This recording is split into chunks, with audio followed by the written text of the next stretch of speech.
Lucy was only 15 when a relative hired her as their domestic worker. Her parents thought she would be safe with them. She wasn't. Pinsan ng tatay ko yun. Tapos tinututukan niya po ko ng kutsilyo. Kaya sabi ko, pag ganun palang ginanong ka ng lalaki, bata yung magiging laman. Nung sinabi ko dun sa lalaki, sabi niya, ipalaglag ko daw. Kasi pag nalaman ng asawa ko yan, papatayin niya tayong dalawa. Hindi ako nagsumbong. Hanggang sa mga anak nila ko, dun nila nalaman. Ayan na siya ngayon. 26 na yan. Domestic work is a default job for many Filipinos, but it can also be dangerous. The President of the Philippines even weighed in recently on the abuse of domestic help in what many saw as a shocking confession on what he did decades ago. I went to the room of the maid.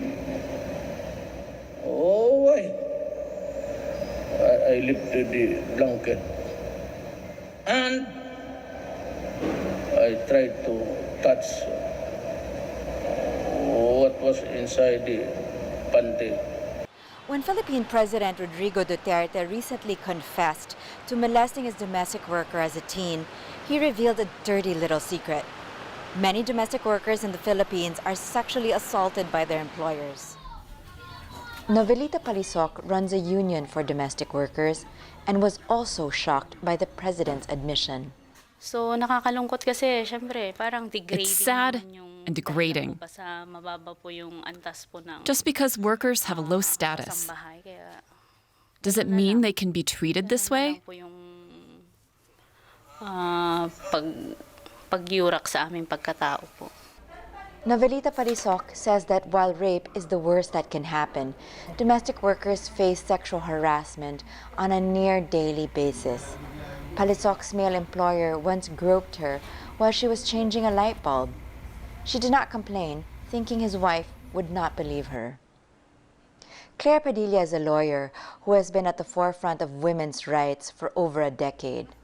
Sexual abuse among domestic workers here in the Philippines is very prevalent. Unfortunately, we do not have statistics on that. And this is probably because of the silence of the victims, silence of the families, because it happens in their families.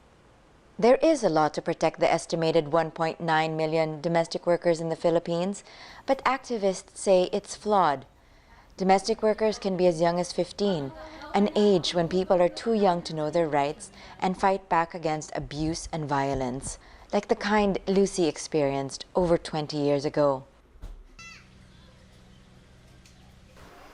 Halos siya talaga nagsira ng buhay ko. Hindi na ako nag-aral, namasukan na lang ako. Kasi ayaw ko nga makita yung bata. Lucy endured a lifetime of shame and suffering. She hopes that with the president's admission, more domestic workers will break the silence on their past so that other women don't have to suffer. And joining us now from Manila is Claire Padilla. She's a women's rights lawyer featured in that report. Claire, good to see you. Now, we just heard in that report President Duterte essentially confessing to sexual harassment. What is the message that is sent out when a president confesses essentially to a crime but then gets away with it? Yes, well, that's a huge problem because he actually made light of it can be called sexual harassment, it can be called sexual assault, it can be considered even rape here in the Philippines. Unfortunately, he was in fact bragging about it. So for us who do work on gender-based violence, I've been a lawyer working on rape cases for more than 25 years. So what I'm saying is that he is not helping our work. He in fact encourages bad behavior and even sexual assault, and that should not be happening. And in the case of the president, I would say that in other countries there would have been a call for such act of a president to resign. However, here in the Philippines, the problem is that some of the audience even laughed at his demeanor and his story. So I would say that we really have a long way to go in terms of understanding gender-based violence, Right. having compassion for the victim survivor, and excuse me, and actually effectively prosecuting rape cases You speak about and prosecuting sexual rape. harassment cases. You speak about prosecuting rape cases and taking action against sexual harassment.